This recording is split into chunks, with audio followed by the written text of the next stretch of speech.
Hello, chess players. It's Mr. Ling here.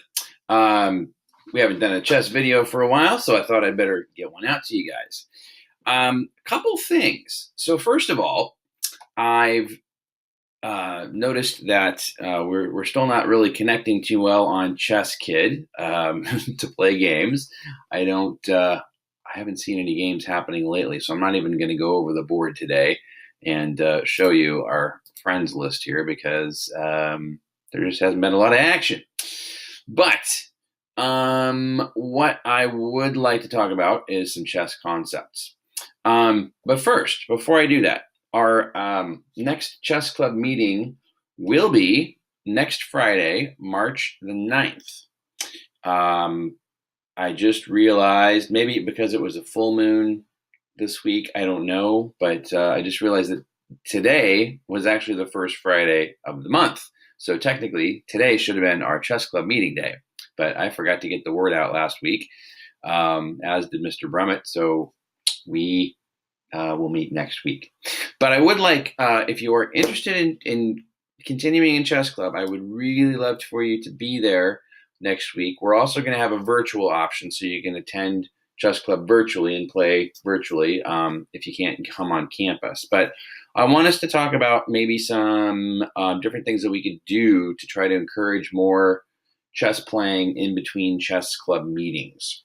So be thinking about that, and hopefully we'll see you next Friday at 11 o'clock. That's March the 9th. All right, so let's talk about some strategery here real quick. I'm just going to drag this over here, my little chessboard. And I got to thank Mr. Brummett again for showing me this cool program because I'm still learning it. There's lots you can do with it. But today I wanted to talk about covering the board. So one thing that's really important in chess is really limiting your opponent's moves. So by moving your pieces out in such a way that you've really got a lot of the squares covered that he can't move to without losing a piece. And one area of the board that's really important, as I've got this highlighted right here in red, is the middle of the board, the middle squares. So E and D, or D and E, I should say, 4 through 5. Those squares right there are really, really important to gain control of early in the game. A lot of the best chess players really go for those squares early.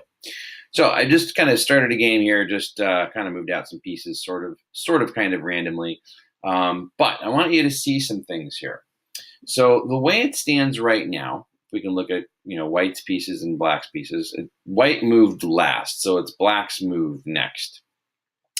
And right now, let's see, where is my button? This one right here. So if I look at white's coverage, right, that's all the gray squares.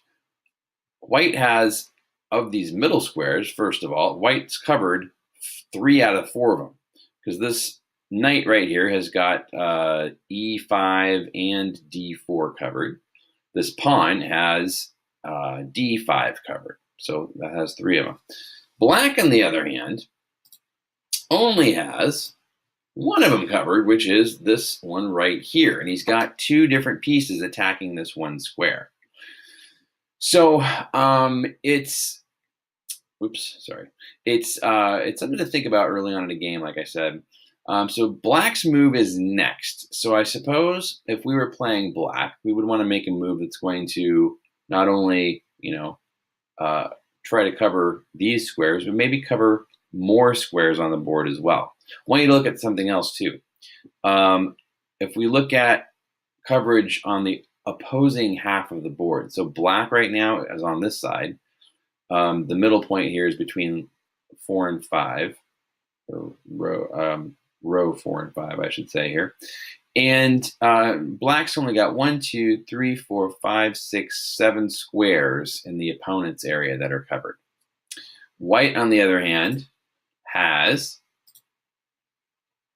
that automatically toggles, that's good. White has actually less. White has 1, 2, 3, 4, 5, 6. White has 1 less.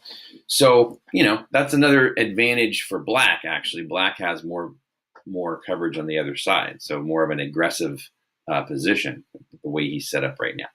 But let's go back to the board and let's think of black's next move. So if black has a couple of options here. One option would be to move this knight out, and when I highlight this piece and it shows me these green squares, that means this is the best piece for black to move right now. So and it's suggesting this spot right here. Now here's why. If I move out that knight, oops, I just have to click on the square. Oh, shoot, I'm sorry. I've got, I forgot, I've got this button toggled and I can't unread those. Oh well, sorry, still learning the controls. I'm gonna turn that off. Okay, now I can make my move. So if I click that, oh, it turned off these two, that's fine. Now, black has covered this square, right, with his knight, and this square, and he's threatening this pawn right now, which is actually unprotected. So black has a lot more coverage. Let's compare now again. So white's coverage again right there. White has 3 of these center squares. Black now has also 3. So black has just tied up the game here. Now, by moving this knight out also, black has grabbed 2 more spots on white's side. So black now has 1, 2, 3, 4, 5, 6, 7, 8 spots. So he's increasing his real estate.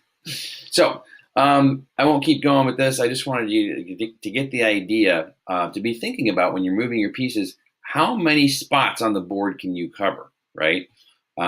So that's why the knight, I'm sorry, that's why the queen and the rook are really important pieces, because when they're out there, they can cover a lot of ground. Right, I'm just going to move my queen out there so you can see that. Let me switch back here to white.